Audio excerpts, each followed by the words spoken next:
Hola a todos, ¿qué tal? Y bienvenidos a un nuevo vídeo. En el día de hoy vamos a hablar, bueno, pues del resumen del comportamiento de mi cartera en el año 2025. Intentaré resumir un poco, pues, cuál ha sido el comportamiento general de la cartera este último año, teniendo en cuenta el retorno en precio, además del retorno en dividendos. Haré un pequeño desglose de las mejores compañías de la cartera o las que mejor se han comportado este año y las que peor lo han hecho, para ver cuáles pueden ser los motivos fundamentales de su caída, y finalmente pues hablaré un poco también de las expectativas, posibilidades de inversión, puntos donde podré mirar en 2026 si nada cambia. Lógicamente, si el entorno cambia, pues hay que adaptarse al cambio del entorno rápidamente. Así que nada, vamos a ello y comenzamos con el vídeo. Bien, en primer lugar, los resultados de 2025 han sido relativamente buenos, tampoco han sido extraordinarios como los años 2023 y 2024. Ha sido un año bastante normal para la cartera de acciones. Yo diría que bueno, el valor de los negocios subyacentes sigue aumentando. En general, la gran mayoría de negocios son todos empresas con ventajas competitivas, con buenas posiciones en sus respectivos mercados. Están cotizando la gran mayoría a valoraciones razonables, nada, digámoslo así, alejado de la racionalidad. Ninguna de las compañías es una promesa de generación de ingresos, sino que todas están generando en la actualidad beneficios. Así que, bueno, por esos motivos yo creo que tienen una ventaja, una serie de ventajas competitivas consolidadas, un valor terminal estable, incluso creciente, lo cual tendría que hacer que a largo plazo el precio, ¿no?, de los activos reflejase ese valor.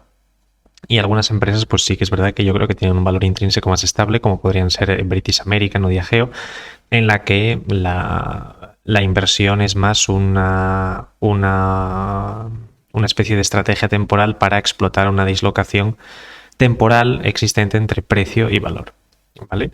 Pero bueno, este es más o menos un poco digámoslo así, el resumen de cómo han ido las empresas en este año. El rendimiento total en euros ha sido del 8%, ligeramente por encima del S&P 500, pero muy por debajo de otros índices como por ejemplo el IBEX 35 o algunos de los índices europeos que han rendido extraordinariamente bien gracias al comportamiento de industrias que estaban bastante infravaloradas. En el caso del IBEX, por ejemplo, la rentabilidad de la banca pues ha impulsado bastante el crecimiento del precio del índice. Las principales inversiones de este año, las empresas en las que he comprado posiciones, pues no han sido ninguna de las grandes tecnológicas ni empresas de inteligencia artificial. De hecho, podéis ver que son negocios bastante sencillos. Uno de ellos es TK Hutchinson. Básicamente, la idea pues era una dislocación bastante evidente entre precio y valor. Parece que parte de esa diferencia se ha ido corrigiendo. La empresa creo que ha subido, teniendo en cuenta los dividendos que ha pagado y lo que se ha revalorizado en precio, creo que ya ha dado más de un 30% en lo que va de año, así que no estoy para nada descontento con lo que ha hecho la empresa. Celnex es una de las incorporaciones recientes del 2025. La hice más o menos la primera compra sobre principios de diciembre, más o menos, si no recuerdo mal. Básicamente la idea de Celnex ya la expuse en un vídeo en el canal, pero es básicamente un operador de activos reales, prácticamente con contratos a muy largo plazo, 10-20 años, protegidos contra la inflación y cotizando a un precio muy por debajo del que yo creo que es su valor intrínseco, ¿no? Así que esa ha sido una de las inversiones de este año. LKQ, una especie de distribuidor de piezas de vehículos, también un negocio bastante mundano, ¿no?, alejado de grandes complicaciones tecnológicas, algo fácil de entender. Mid American Apartments, apartamentos, inmuebles residenciales en el Cinturón del Sol en Estados Unidos. St. Joe, que es más o menos, no es exactamente lo mismo, sino que es un desarrollador de terrenos únicamente en el estado de Florida, en los Estados Unidos. Posee pues más de 100.000 acres y aproximadamente la totalidad de los ingresos que genera lo hace solamente con el 2% de los terrenos que posee, ¿no? Así que ya os podéis imaginar la diferencia tan grande que puede haber entre el valor que se puede obtener de esos terrenos, con bueno, lo que está creciendo el valor de los terrenos en Florida y el precio de las acciones. Y luego Delphi, bueno, pues una empresa chocolatera en Indonesia que a lo largo de lo que va de año, pues ha generado aproximadamente casi un 15% de beneficio o de retorno, una vez tenemos en cuenta el cambio dólar de Singapur a euros. Pero bueno, este ha sido el retorno de la cartera en este año, las principales inversiones que he hecho, todas motivadas fundamentalmente por una apreciación clara que era la diferencia entre precio y valor y la convicción personal de que los negocios no son malos, son buenos negocios con buenas características económicas, pero se aleja bastante de compras tecnológicas, grandes empresas, etcétera, sino bueno, pues que he pivotado más hacia un tipo de empresas donde yo creía que el valor estaba, ¿no? Y veremos si en los próximos años pues esta decisión fue acertada o no. Podéis ver un gráfico del retorno total de la cartera en los últimos años. Podéis ver que la gran mayoría del retorno se ha conseguido en 2023 y 2024, ya que entre 2021 y 2022 estuvo plana por la caída que hubo en el año 2022. Y en 2025 pues ha crecido, pero menos. Pero este ha sido más o menos la trayectoria vital de esta cartera desde finales del año 2020. Una vez que hemos explicado los resultados del año 2025, vamos a ver un poco la composición de la cartera. Se podría decir que la composición de la cartera en función del valor liquidativo apenas ha cambiado en los últimos años. Las principales posiciones siguen siendo Louis Vuitton, Brookfield, Alphabet, Fairfax, Meta, Markel. Sí que es verdad que hemos introducido pues empresas como CK Hutchinson y han salido empresas como Microsoft. Han entrado empresas como Celnex, otras han entrado recientemente como Diageo y British American, FRP también, MidAmerica, pero más o menos la estructura de la cartera sigue siendo la misma, ¿no? Hay una serie de empresas que llevan mucho tiempo ya en cartera y que, bueno, espero que sigan durante mucho tiempo porque son empresas extraordinarias que pueden componer, yo creo, valor durante muchos años, ¿no? Y de ahí pues que la cartera sea de este estilo. Luego la cartera es importante que se vea también como un todo, ¿no? En cierta medida pues hay empresas que lo hacen mejor en momentos del ciclo, en momentos por ejemplo del ciclo económico, si me lo medimos por ejemplo en función de los tipos de interés, pues es bastante normal que las tecnológicas lo hagan bien en entornos de tipos bajos donde las valoraciones suben, hay más posibilidad de conseguir capital para financiar nuevos proyectos, hay más entusiasmo para financiar nuevos proyectos, con lo cual nuevas semillas se plantan en esas épocas, ¿no? Y en ese momento pues los precios crecen mucho. Y luego hay otras empresas más defensivas, como por ejemplo las aseguradoras, ¿no? Las empresas de tabaco y de alcohol, que lo que buscan también es dar estabilidad a la cartera en momentos en los que los tipos de interés, pues por ejemplo, son más elevados, ¿no? Las aseguradoras han funcionado bastante bien en ese contexto, ya que todas sus inversiones en renta fija están generando ahora extraordinarios dividendos, fundamentalmente los cupones de los bonos que están comprando, ¿no? Pero bueno, esta es un poco la composición de la cartera para que la veáis. Más o menos no hay ninguna compañía que pase del 10%, al menos eso para mí es importante para autoimponer unos límites de diversificación que hagan que el capital esté siempre protegido y no concentrado en una única empresa, que bueno, puede que mucha gente sea partidaria de la concentración y creo que tiene sus beneficios, pero también hay que saber que bueno, somos humanos, podemos fallar y siempre es mejor proteger el patrimonio diversificando en diferentes opciones, independientemente de que creamos que algo es una buena idea o no, por el hecho de que hay que asumir que la posibilidad de fallar está ahí. Y siempre hay que tener en cuenta qué es lo que puede pasar si perdemos el capital o en qué posición nos quedamos si hay una pérdida permanente de capital. Y en una posición importante que hay una pérdida permanente de capital puede ser dañino y puede afectar a la capacidad de recuperación del patrimonio, ¿no? Entonces es muy importante hacer siempre estas cosas de forma conservadora, tranquila y prudente, ¿vale? Yo creo que es la cuestión central en el mundo de las inversiones, aunque haya gente, lógicamente, que discrepe con este punto. Luego he traído otro gráfico que me parece muy interesante, que es la distribución de los beneficios atribuibles para cada una de las compañías a finales de 2025. De hecho, podéis ver que difiere un poco de la estructura que tenemos aquí en la composición de la cartera. Y podéis ver que, por ejemplo, hay empresas como British American, Diageo y Celnex que concentran una parte significativa de los beneficios atribuibles de la cartera y, sin embargo, si vamos a sus pesos relativos, son bastante inferiores. Eso quiere decir, en cierta medida, que están el peso de los beneficios en el total de la cartera es mayor que su valor, con lo cual quiere decir que estamos comprando unos beneficios por un precio más bajo, ¿vale? Esa es un poco la idea. Entonces, así a mí esto me sirve para saber qué compañías están más infravaloradas, qué compañías bueno, pues representan un porcentaje de los beneficios relativamente pequeño de la empresa, de la cartera total.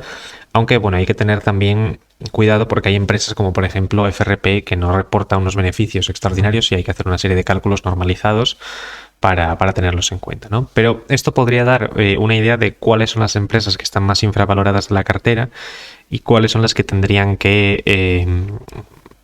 de alguna manera crecer en precio para que ese diferencial entre valor y precio se dispare.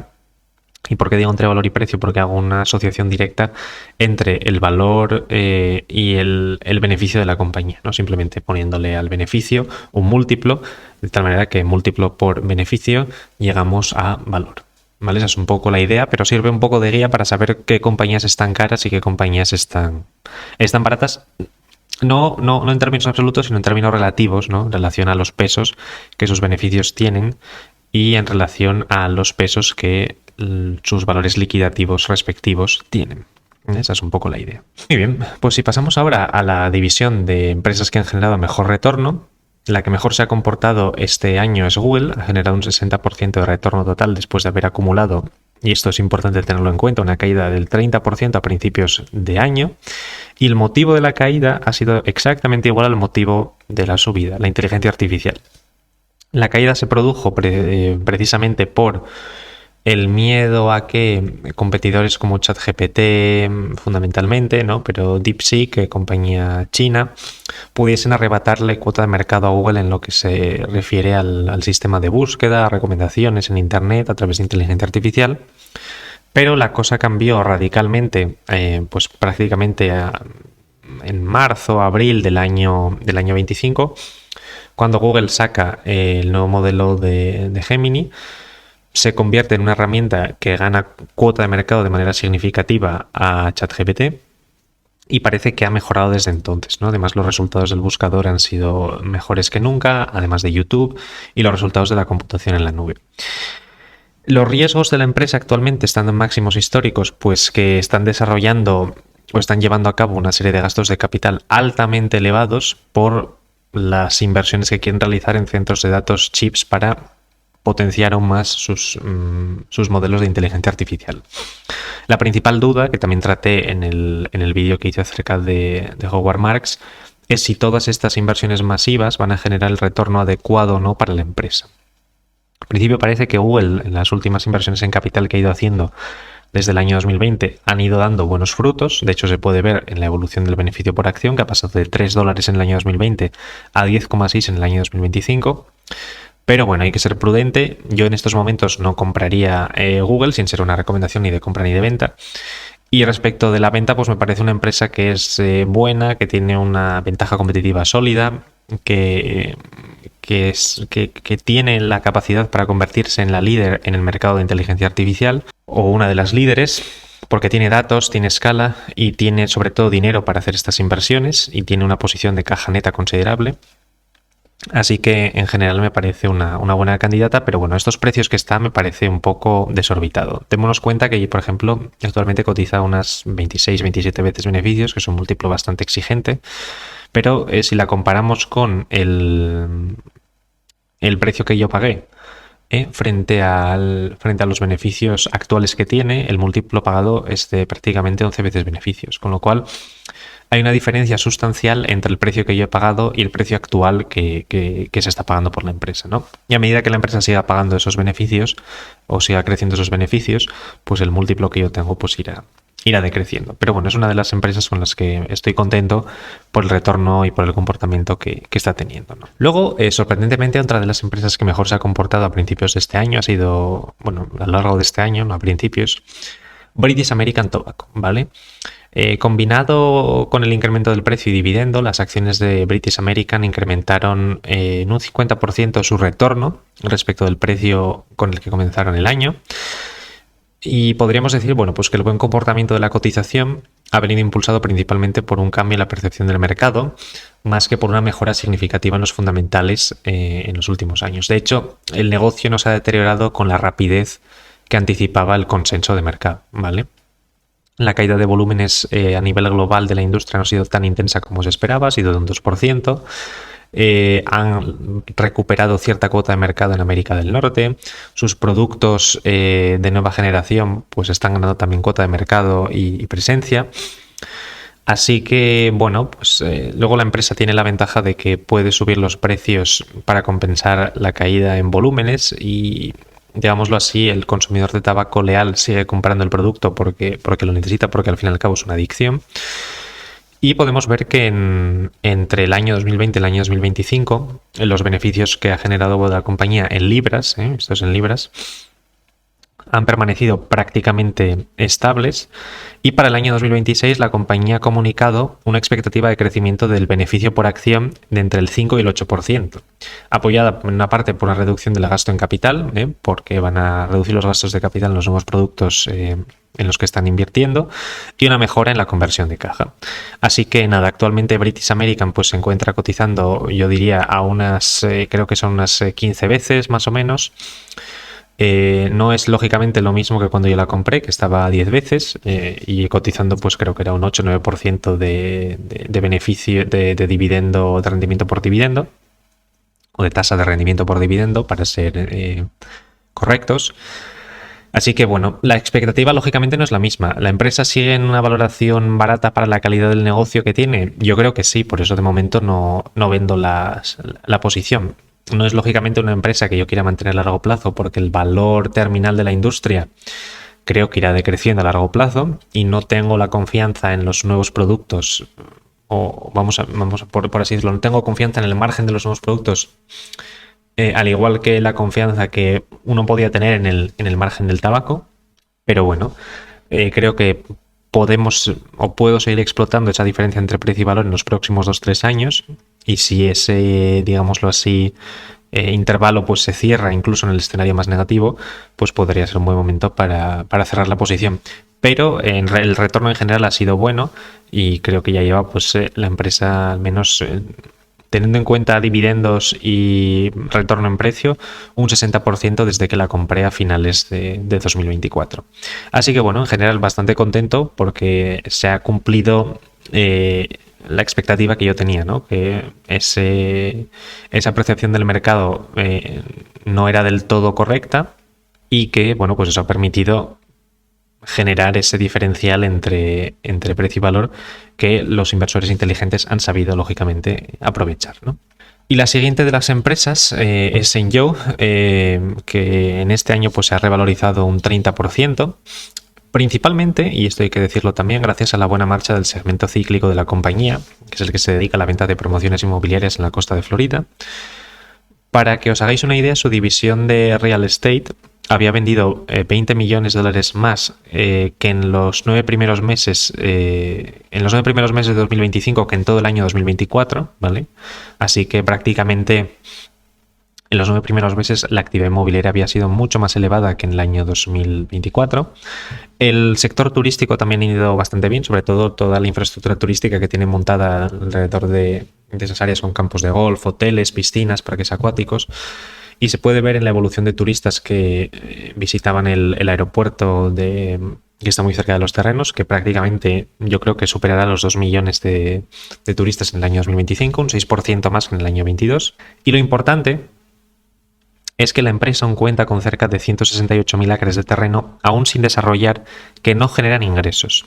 Solamente si valorásemos estos terrenos a $50.000 por acre, asumiendo que la mayor parte de estos acres se destinará a desarrollos residenciales, y además tienen la protección legal porque pueden convertirlos a terrenos residenciales, se obtiene un valor implícito cercano a los $170 por acción, y creo que cotiza actualmente a 60, ¿no? Pero bueno, la empresa ha ido cerrando ese hueco entre precio y valor, y yo creo que la ejecución está siendo buena y que no hay ningún motivo para preocuparse, ¿no? Así que esa es un poco la evolución de momento de la empresa de Shengou. Muy bien, una vez que hemos hablado de lo bueno, ¿vale? Vamos a hablar de lo malo. Y lo malo son 3 empresas, ¿vale? Seleccionamos las 3 mejores y las 3 peores. Y en el caso de lo malo, pues empezamos por Diageo, ¿vale? Diageo es una empresa que incluso cuando empecé a comprar acciones estaba barata. Hemos visto que el precio de sus acciones ha caído aproximadamente un 35% en 2025, prolongando una tendencia bajista que se inició tras alcanzar un máximo de unas 40 libras en el año 2022, cuando la gente estaba pagando 30 o 40 veces beneficios por las acciones de Diageo. Es importante tener en cuenta que la empresa ha seguido generando caja, aún con volúmenes decrecientes, ¿vale? Recordemos que estaba generando, pues, 230,1 millones en 2025 frente a 230,5 en 2024, no 2025, ¿vale? Voy a editar aquí esto porque creo que es importante que se vea, no es 2025, es 2024. La empresa, lógicamente, pues cuenta con una serie de marcas líderes en diferentes mercados y posee escala y capacidad de distribución, yo creo, muy superior a otras marcas, ¿vale? ¿En qué se resume esto? Pues en que puede llenar estanterías fácilmente y que si las empresas de supermercados necesitan productos alcohólicos, van a llamar primero a Diageo porque la gente valora más sus productos que las marcas blancas, ¿no? No es lo mismo comprar un coñac o un whisky de una marca blanca que comprar un Johnny Walker, ¿no? O un JB. Más o menos la diferencia yo creo que se puede entender, con lo cual tiene esa facilidad de ir al supermercado, llenarle la estantería y cobrar una cantidad significativa por ello. Mientras los inventarios de alcohol sigan elevados, mientras la demanda no esté ahí, pues Diageo no verá sus ventas crecer y por tanto su conversión de caja y su flujo de caja incrementarse. Es probable que quizá este año ya hemos tocado fondo, veremos cómo evoluciona el año siguiente, el año 2026, pero ya tendríamos que estar esperando un cierto repunte de ventas y sobre todo repunte de volúmenes. Pero, lógicamente, la cuestión está en que hay riesgos, ¿no? Fundamentalmente, el principal riesgo es la caída del consumo de alcohol, que es algo evidente, ¿vale? Porque ha caído, no sabemos si es una normalización después del incremento tan grande como en la pandemia, o si es una tendencia estructural que se está consolidando entre la población joven, en cuyo caso sí afectaría al valor terminal de la empresa, ¿vale? No obstante, la empresa actualmente cotiza a 13 veces beneficios, lleva una caída del 60% desde máximos y bueno, pues tiene un retorno sobre el capital consistente de superior al 20%, márgenes brutos superiores al 60%, e incluso en una época en la que el consumo de alcohol parece estar en entredicho, mantiene volúmenes y es capaz de mantener ventas, ¿vale? Con lo cual es capaz de mantener la generación de caja y distribuir capital a los accionistas, hacer inversiones en nuevos productos, etc. Es importante notar que para los próximos años se espera que haya una reducción en el programa de gastos de capital que se traduciría en un incremento sustancial de beneficios para la empresa, en concreto unos 200-300 millones adicionales que ahora mismo se están gastando y que si eso pasase se dejarían de gastar pues aproximadamente en 2026-27, ¿vale? Pero con estos números la empresa cotiza a 13 veces beneficios. El retorno ha sido malo, eso no hay nadie que lo niegue. Pero si la tendencia, si esa disminución en el consumo de alcohol es solamente algo esporádico y no algo estructural, pues es probable que la empresa valga mucho más de lo que del precio al que cotiza actualmente. La siguiente, y otra que ha tenido también un rendimiento bastante malo, por lo que yo también me quedé un poco sorprendido, es Constellation Software, que ha sido lastrada principalmente por la retirada de Mark Leonard, ya que la acción ha registrado una caída acumulada del 31% en el año 2025, no en el año 2024. Aquí tengo otra errata, no es el año 2024, es el año 2025, ¿vale? Para todos vosotros, que ya lo sabéis, el modelo de Constellation básicamente se centra en adquirir empresas de software vertical, ¿vale? Aquí lo veis, software vertical. Tienen un propósito específico, a diferencia del software horizontal. Las integran en una estructura descentralizada con unidades de un tamaño máximo de aproximadamente 50 personas y a partir de ahí, cuando los grupos llegan a ese tamaño, los dividen y cada grupo empieza a operar de manera independiente, ¿no? Personalmente, yo creo que el miedo del mercado a la marcha de Mark Leonard es irracional, ya que llevaba sin supervisar acuerdos desde antes de 2010, solamente los que son extraordinariamente grandes. La empresa sigue generando retornos cercanos al 20%, con capacidad de invertir el 100% del flujo de caja que genera, porque hay una miríada de empresas o de potenciales empresas en las que invertir. Y lógicamente también está el miedo de que la inteligencia artificial pueda hacer daño a los servicios de software que la empresa presta, pero aún no se ha materializado en los resultados esto de momento y de hecho el crecimiento orgánico sigue siendo bueno, ¿no? Luego, uno de los comentarios que quizá espantó a los inversores en la conferencia con los analistas es que Mark Leonard dijo que la acción estaba de alguna manera, y lo tenéis aquí debajo, es este comentario. Básicamente lo que dijo es que el precio de las acciones en aquel momento, que eran $5.000 de Canadá, estaba, digámoslo así, estaba situado en un rango en el que la tasa de retorno que uno podía esperar a largo plazo era del 6-8%. Y que si una persona quería hacer un 20-25% de retorno, que le encantaría, pero probablemente habría que comprar a las acciones de Constellation a un cuarto del precio al que están actualmente, ¿no? O sea, incluso el propio CEO te estaba diciendo en ese momento que las acciones de la empresa estaban sobrevaloradas y a partir de ese momento la empresa comenzó a corregir. Ahora mismo la empresa se encuentra en un rango de precio de los $3.000 de Canadá, pero bueno, yo creo que es un precio relativamente razonable, por debajo de las 20 veces flujo de caja. Yo seguramente pues compré algo más, sin ser lógicamente una recomendación de compra para las personas que estáis viendo este vídeo, pero creo que es una empresa con flujos de caja predecibles, equipo gestor extraordinario, a una valoración que empieza a ser ya razonable y con un futuro prometedor. Con lo cual, bueno, creo que el miedo es razonable, pero creo que estamos de nuevo en una situación en la que hay mucha incertidumbre y poco riesgo. Y yo creo que, bueno, pues la gente que sea paciente y que compre será recompensada en el futuro. Y finalmente, la otra empresa que ha tenido peor retorno, de prácticamente un 20 algo por ciento de caída en un año, ha sido FRP Holdings, que como sabéis pues ya ha sido bastantes veces comentada en este canal y es una cartera de terrenos, activos inmobiliarios desarrollados y royalties asociados a canteras de áridos. Los ingresos que vienen de los áridos, como ya hemos visto en alguna de las tesis que hemos hecho en el canal, son estables y de alto margen, y combinados con las inversiones extraordinarias realizadas con los beneficios de la venta de las propiedades a Blackstone, que hicieron en el año 2018, les ha permitido invertir una cantidad considerable de dinero en propiedades inmobiliarias, que son las que están desarrollando actualmente. La parte residencial ya se ha desarrollado y ahora están en la fase del desarrollo de los activos industriales. Los riesgos, como siempre, pues por un lado tenemos la debilidad del sector inmobiliario en Washington, en la que una buena parte de los ingresos de alquiler residencial provienen de esta región. Ha entrado nueva oferta, la población no está creciendo tanto como se esperaba y lógicamente en un contexto en el que la población no crece tanto como se esperaba y hay nueva oferta, el precio tiene que caer porque está en una situación en la que favorece a la persona que está buscando lugar para alquilar y no la empresa que está buscando poner su producto en alquiler.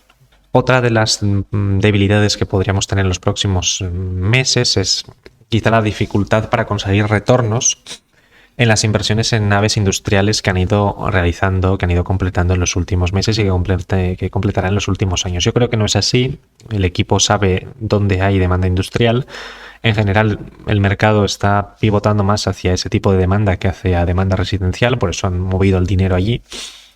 Y es probable que pues encuentren unos buenos retornos en ese lugar.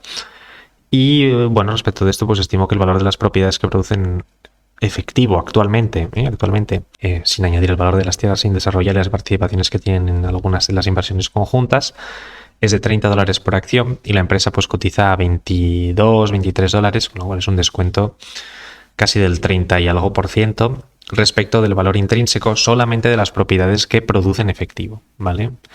Así que, bueno, los riesgos están ahí, lógicamente. Yo creo que la empresa es de calidad, el equipo directivo piensa a largo plazo y yo creo que se podrá obtener un buen retorno si consiguen de alguna manera dar más visibilidad a la acción, conseguir un múltiplo más elevado y si consiguen generar buenos retornos, que en general lo han hecho siempre, ¿vale? Entonces, bueno, no va a ser coser y cantar, pero bueno, esperemos que el camino en este año 2026 sea algo diferente. Y finalmente, los objetivos para 2026 yo creo que son, por un lado, mantener las empresas clave cuyo valor terminal creo que se mantendrá o crecerá a lo largo de muchos años. Véase Louis Vuitton, véase Brookfield, véase Alphabet, véase Vidrala, véase Markel, véase Fairfax, es decir, una serie de empresas que yo creo que son clave en la en la estructura de la cartera.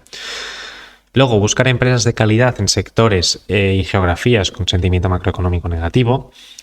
Por ejemplo, el sector inmobiliario en Estados Unidos está en una situación un poco compleja. Bebidas alcohólicas, cementeras en China, software vertical. Doy algunas ideas de, por ejemplo, dónde se puede mirar en este año. También, lógicamente, más sitios en los que mirar. Y además de todo esto, lógicamente, aumentar la tasa de generación de ideas mirando más en fondos como Numantia Patrimonio, Fundsmith, Artisan Partners, de los que he extraído pues varias ideas interesantes de grandes empresas cotizadas en mercados muy desconocidos, pues que cotizan pues a PER 10, cosas así, de calidad y que pueden ser un buen punto para dar estabilidad, un poco de diversificación en la cartera. Y luego también, por ejemplo, pues leyendo cartas, por ejemplo, de Praetorian Capital, principalmente en lo relativo a Sengyo, ¿no? Entonces, bueno, estos son los objetivos un poco para este año. Lógicamente, los movimientos que vaya haciendo, incorporaciones, nuevas ideas que vaya generando, las iré compartiendo en el canal. Así que nada, sin más me despido. Os deseo una muy buena entrada del año 2026. Espero que sea un muy buen año para todos vosotros. Y nada, sin más me despido. Esta semana haré un vídeo en directo en el canal. También estaré con el loco del dividendo en su canal, así que nada, me veréis bastante este fin de semana. Y nada, pues sin más me retiro. Ya os deseo una buena entrada de semana. Nos vemos el fin de semana y que tengáis una buena semana y sobre todo un buen año 2026. Hasta la próxima y buenas inversiones. Chao, un saludo.